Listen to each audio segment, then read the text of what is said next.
Las Vegas. Students at a Las Vegas high school had just gone home that day when an urgent message blared over the intercom. A defibrillator was needed near one of the classrooms. A nurse ran towards the emergency.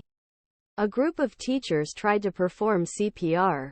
The next day, social studies teacher Ruben da Silva learned what had happened. A student who stood up for a friend was placed on life support after being brutally beaten by 10 of his peers in a nearby alley.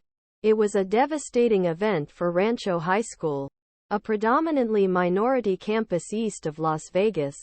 Da Silva said some students walked out of class after hearing that 17-year-old Jonathan Lewis Jr. would not survive the head trauma and other injuries he suffered in the November 1 attack. The video of the beating taken on a mobile phone was widely shared on social media, further increasing the devastation. Pupils, teachers and staff have been forced to grapple with how dispute over a stolen vape pen and pair of wireless headphones escalated. Obviously the trauma goes beyond the young Mons family, said Isaac Barron, a psychology teacher who is a city council member in neighboring North Las Vegas.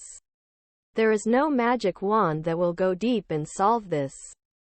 At least 8 of the 10 young students, who police believe took part in the attack, have been arrested.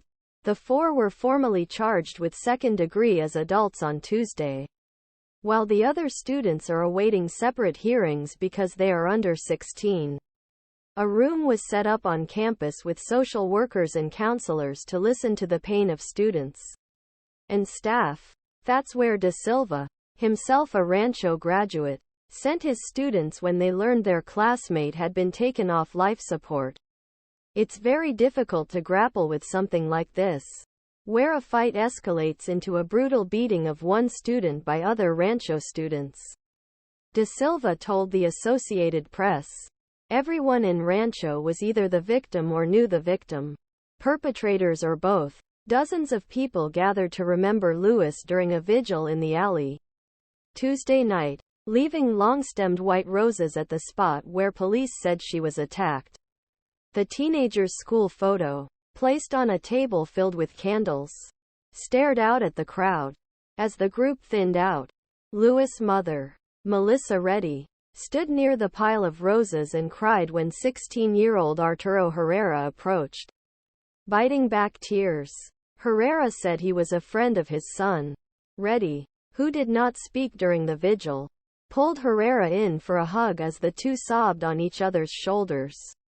Herrera's mother, Maggie Villard, said her son has missed many school days since learning of Lewis' death. She said she left home for the first time in a week to go on duty. It took a long time get him to come forward, but I told him he needed closure and this is one way get it done. Villard said, "He did a pretty good job. I am proud of her because she reveals everything." Initially, information about the case was scant. T.